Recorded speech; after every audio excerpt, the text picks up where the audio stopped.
في حاجة اسمها القاتل الصامت، أخطر من الضغط والسكر لأنه بيستنى اللحظة المناسبة علشان يضرب وبدون أي مقدمات. تخيل إن في حاجة عايشة جوا جسمك من سنين، مش بتوجعك ومش بتتعبك وما بتدكش أي إنذار، وممكن في لحظة واحدة تخليك تقع على الأرض واللي حواليك يقولوا ده كان كويس من شوية. الحاجة دي اسمها الكوليسترول. استنى، لأن مش كل الكوليسترول هو خطر ومش كل رقم عالي هو النهاية.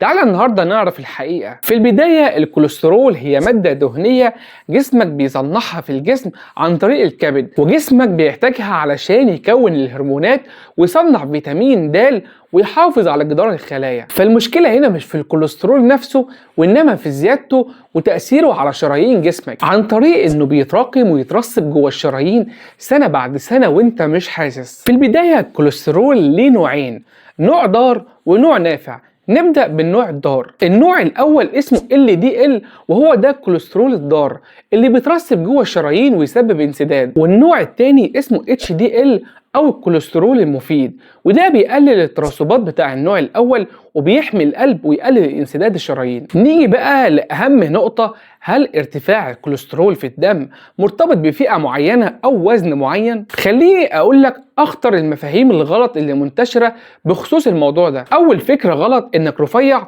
يبقى ما عندكش كوليسترول أو نسبته قليلة. الحقيقة إن ناس كتير جسمها رفيع ونسب الكوليسترول في دمها عالي جدا، والسبب الرئيسي لزيادة نسبة الكوليسترول في الدم عند الناس دي هو الدهون المشبعة والأكل المصنع اللي بيحتوي على نسبة عالية جدا من الدهون الثلاثية الضارة والكوليسترول الضار. نيجي بقى لعشاق السمنة البلدي اللي دايما فيه عقيدة علشان هو طبيعي ومش مصنع فأكيد آمن، وده برضه معتقد غلط، لأن استهلاك السمن الطبيعي بكميات كبيرة ده ممكن يكون ضرر ويؤدي إلى تراكم الدهون في الدم. برضه فكرة إنك لو ما عندكش أعراض يبقى أنت تمام، للأسف الكوليسترول ملوش أعراض لحد ما يعمل كارثة، لأن تأثيره بمرور الوقت وبدون مقدمات. طب نعرف إزاي إننا في أمان أو إمتى نحتاج أدوية أو نظام غذائي علشان ننزل مستوى الكوليسترول في الدم؟ عن طريق المتابعة الدورية لمستويات الدهون الثلاثية والكوليسترول في الدم، وده المفروض يحصل كل 6 شهور بشكل روتيني، خصوصا لو عمرك فوق 30 سنة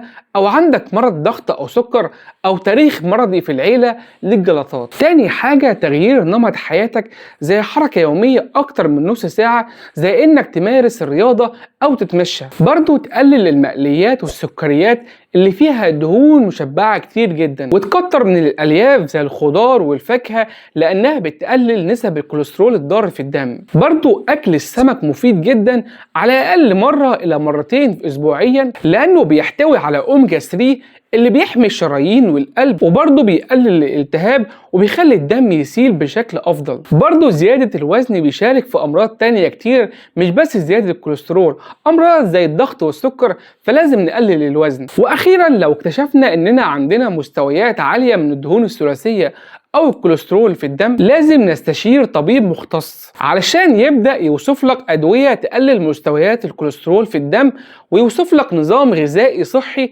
علشان يقلل المستوى بتاع الكوليسترول الضار. في الآخر الكوليسترول مش هيخوفك لو عرفت تتعامل معاه، لكن اللي هيخوفك هو تجاهلك لجسمك. كل اللي محتاج تعمله إنك تتابع مستويات الكوليسترول في دمك وتحافظ على صحتك وتغير عاداتك قبل ما يجي اللحظة اللي شرايينك فيها تتقفل وتقع فجأة واللي حواليك يقولوا كان كويس من شوية. وما تخليش المرض يكرر مصيرك. لو المعلومة دي حاسس إنها فادتك أو هتفيد حد أنت عارفه، ابعت له الفيديو وتابعني علشان يوصلك كل جديد عن صحتك.